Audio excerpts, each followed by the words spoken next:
அரசு அங்கீகாரம் பெற்ற Srinivasa chit fund private limited எங்களிடம் 1 லட்சம் ரூபாய் முதல் 1 கோடி ரூபாய் வரை சீட்டு உள்ளது. இடம் தருமபுரி, கோவை, சென்னை. மூத்த பத்திரிகையாளர் திரு ஐயநாதன் இணைகிறார். சார், என்டிஏ கூட்டணியில் அமமுக இணைந்திருக்கிறது. அமமுகவுடைய வாக்கு வங்கி எந்தெந்த இடங்கள்ல அதிமுகவுக்கு என்டிஏவுக்கு பலத்தை கொடுக்கும்? தென் மாவட்டங்கள், சிவகங்கையிலிருந்து ஆரம்பிச்சு தேனி வரைக்குமான அந்த இடங்கள்ல எல்லாம் நீங்க பாத்தீங்க அப்படின்னா அதிமுக வந்துட்டு பலவீனப்பட்டு கடந்த மக்களவை தேர்தலில் அவங்க கட்டுத்தொகை எழுந்ததெல்லாம் டெபாசிட் எழுந்ததெல்லாம் பார்த்தோம். அந்த இடத்துலதான் அமித்ஷா என்ன நினைக்கிறாரு அப்படின்னா, 2 போர்சஸ் வந்துட்டு என்டிஏ இருக்கணும்னு நினைக்கிறாரு. ஒண்ணு ஓ பன்னீர்செல்வம், இன்னொன்னு அம்மா மக்கள் முன்னேற்ற கழகம் டிடிவி தினகரனுடைய கட்சி. இது 2 இருந்துச்சு அப்படின்னா தான் வந்துட்டு நம்மளை பலப்படுத்த முடியும், அந்த கூட்டணியை பலப்படுத்த முடியும்ன்றதுனால. அதனாலதான் டிடிவி தினகரன் வந்துட்டு டெல்லியிலேயே கூப்பிட்டு பேச்சுவார்த்தை நடத்தி அவர் முடிச்சிட்டாரு. சோ இது எதிர்பார்த்த ஒண்ணுதான். ரெண்டாவது இதுல இன்னொரு ஸ்ட்ராட்டஜி இருக்குது. அமமுகவை தனிச்சே விட்டுட்டோம் அப்படின்னோம்னா, அவங்க வந்துட்டு விஜய் ஒருவேளை தனிச்சு போட்டிடுறாரு அப்படின்னோம்னா அவர் தலைமையிலான ஒரு கூட்டணி உருவாயிடும்.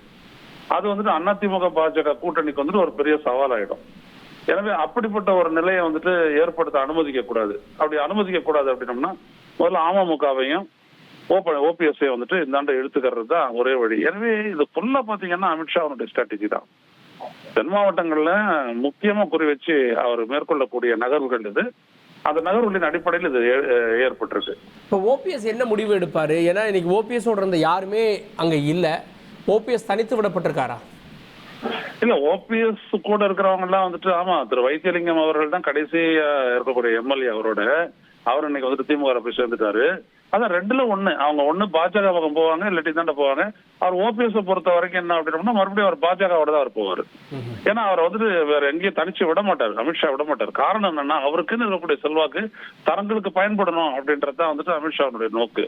அதாவது அவங்க எல்லாம் ஒரு பெரிய ஒரு வித்தியாசம் என்ன அப்படின்னா பர்செப்ஷனல் டிஃபரன்ஸ் வந்துட்டு இபிஎஸ்க்கும் இப்போ எடப்பாடி பழனிசாமிக்கும் அமித்ஷாவுக்கு இடையே வந்துட்டு ரொம்ப பெருசு. வாக்கு அப்படின்ற ஒரு இடத்துல இருந்துட்டு அவர் வந்துட்டு பாக்குறாரு. இவர் வந்துட்டு தனது அதிகாரம் அப்படின்ற ஒரு இடத்துல இருந்துட்டு கட்சியை பாக்குறாரு. சோ அவர் வாக்குன்னு பாக்குறதுனால அவர் வந்து ஓபிஎஸ்சியும் சரி டிடிவி தினகரனையும் சரி அகாமடேட் பண்ணிக்கணும் அப்படின்னு பாக்குறாரு. அந்த அடிப்படையில தான் அவங்க சீட்டு பேரவே பேசுறாங்க அதிமுக இபிஎஸோட. எனவே அந்த அடிப்படையில வந்துட்டு இப்ப நடத்திட்டு இருக்கக்கூடிய ஒரு ஃபர்ஸ்ட் மூவ் அது அவருக்கு.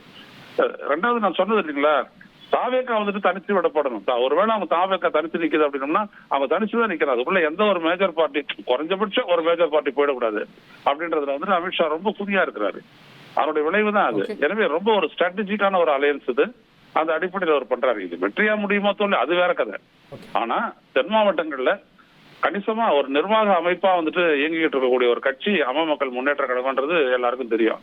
அது 2019 அவர் நிரூபிச்சாங்க. 2021 பர்சன்டேஜ் ஆஃப் ஓட்ஸ் அவங்களுக்கு குறைஞ்சதுனாலும் கூட அவங்க வந்துட்டு ஒரு வலிமையான கட்சி. பல இடங்கள்ல அதிமுக வெற்றியை வந்துட்டு காலி பண்ணாங்க.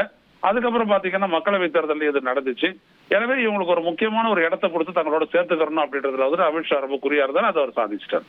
அரசு அங்கீகாரம் பெற்ற Srinivasa chit fund private limited எங்களிடம் 1 லட்சம் ரூபாய் முதல் 1 கோடி ரூபாய் வரை சீட்டு உள்ளது. இடம் தருமபுரி, கோவை, சென்னை.